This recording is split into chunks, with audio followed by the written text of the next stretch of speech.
There are 4 different types of pinning techniques that we are going to go over. The first one is called foundational pinning or anchor pinning.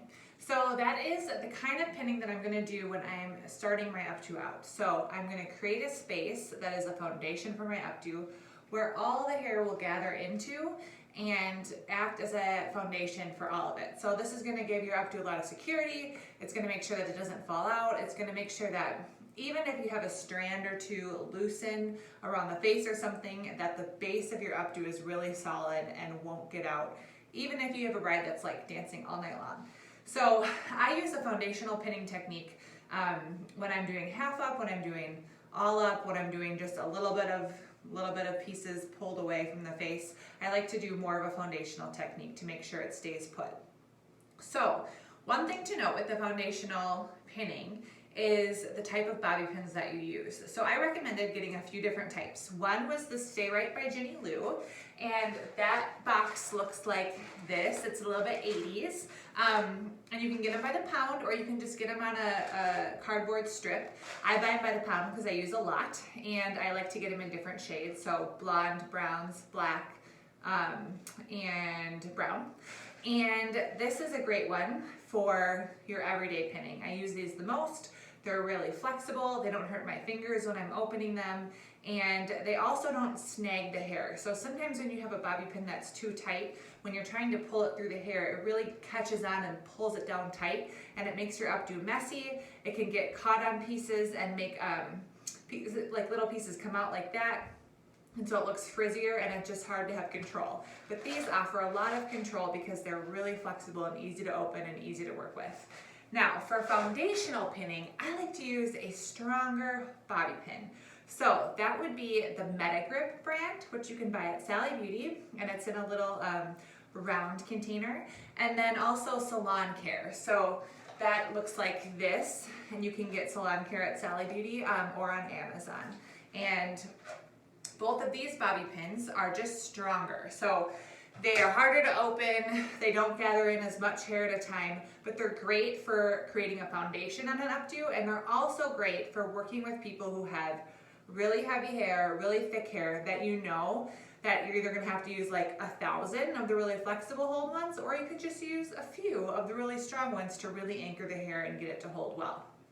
So that's a little bit about the 2 different types of bobby pins and why I favor one over the other. But in general, those are the 3 types that I use: Salon Care, Grip, and the Stay Right by Ginny Lou brand. And the Stay Right by Ginny Lou brand are the ones that I use the most because they offer the most flexibility. So that's a little background into the types of pins that I use. Now, to talk about foundational pinning. So I'm going to show you how I would start to pin an updo for half up, half down, or even to start from all up updo that you're going to start from the top and work your way down. So sometimes I think we see on Instagram and quick videos, you watch someone kind of gather hair like this, and then they maybe twist it, and then just take a pin and put it in, and you're like, great, there we go, okay, keep moving. And to me, that can be fine sometimes, that's fine for a tutorial, but as far as actually holding the hair in a solid base, I don't like to do that because I think that that's not going to hold very long and provide a great foundation. So I really want to teach you how to provide a really great foundation. So what I like to do is lay my pins flat when I'm doing a foundation. So let's say I'm going to be doing half this hair up. So I'm going to start by just grabbing a little hair in the middle. And the reason I'm not grabbing all of it at once is this is going to be way too much hair to be able to control. One of the keys to working with hair for updos and making it lay really nicely and stay frizz-free is by not taking more hair than you can handle at one time. When you're trying to hold it all in your hand and then pin across, or some of your fingers and pin across, that's when you inevitably don't have a good balance. You can miss pieces, it just doesn't hold the shape how you want.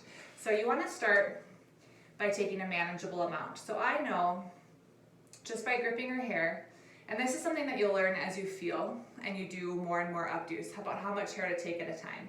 I'm just going to take about a ½ inch section here, and I'm pinching with my fingers. And what I do is I hold with my finger where I want to put it, and then I use my middle finger to open the bobby pin. So you can open it anywhere, just not your mouth. I used to do that way back in the day, like 15 years ago. I was always popping it with my teeth. But you want to use your finger, open it up, and then slide it in flat against the head. So what I'm doing here is grabbing all of the hair in this section, and it's against the head. So if I shake her head, if I move this hair around, it's not going to go off, pop off her head, because it's connected to the hair right on the base of her scalp. Now I'm going to come through on the other side, grab a little more hair, and I'm going to do the same thing, but this time I'm just going to cross it over. So I'm opening it, and then I'm crossing it over the top. So you just have a little bit of a cross there, and I'll do the same thing on the other side now as I'm gathering a little bit more hair. And by doing this, you start to create a solid foundation that's locked in because you're crossing these bobby pins over each other, and that creates a really strong locked in foundation. So they're kind of making an X. Now as you work across the head, I just gather another 1/2 inch to 1 inch section depending on how thick the hair is, and I continue to just cross over the previous pin. So I open it up and gather just the right amount of hair so the pin doesn't start to pop out and cross over. So you can see I just crossed this slightly over the one in front of it. If you start to slide in and the pin starts to push out a little bit, that means you've gathered too much hair and you need to take a smaller section.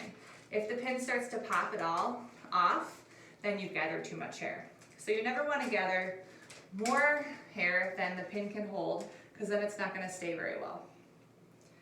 So I'm opening it, and then I just want to cross it.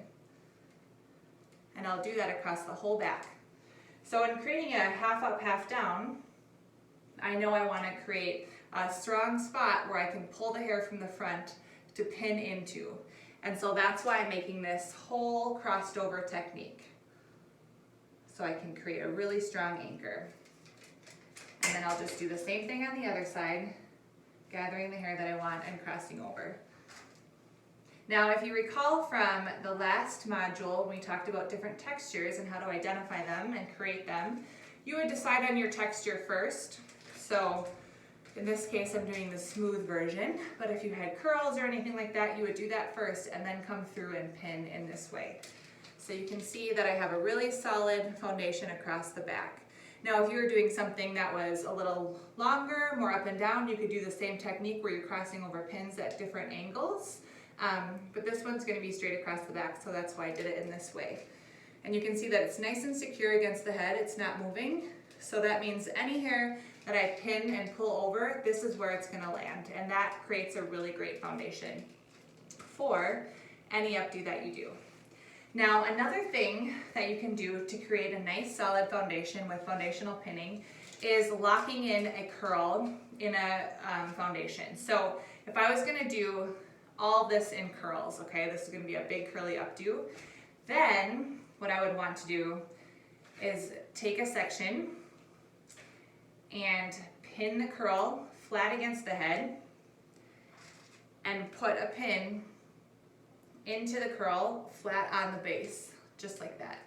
So I've curled the hair once over and then pinned it flat to the head, and I would continue with this technique for all the hair, so gathering it, turning it, and pressing against the head, and pinning right on the inside of that curl until all the hair is gathered up, and that would create a foundation of curls using the foundational pinning technique. So that's holding against the head and locking it in with a bobby pin, either one or using two crossed over. So if you say you're gonna have someone who has really heavy hair and they wanna have a lot curled in right here, then you could go ahead and take your foundational curls, cross it over with a bobby pin, one on each side, and lock that in against the head. And now that's gonna create a flat look here, but then you can use the hair of the ends, like the pieces that you left out of your pins, to pin into the top and make it really pretty. Bring the front over and cross it over and pin into the foundation. So when I talk about foundational pinning, I'm talking about using a bobby pin flat against the head so you have a great anchor for any kind of updo that you're going to do. And that's what I mean by foundational pinning.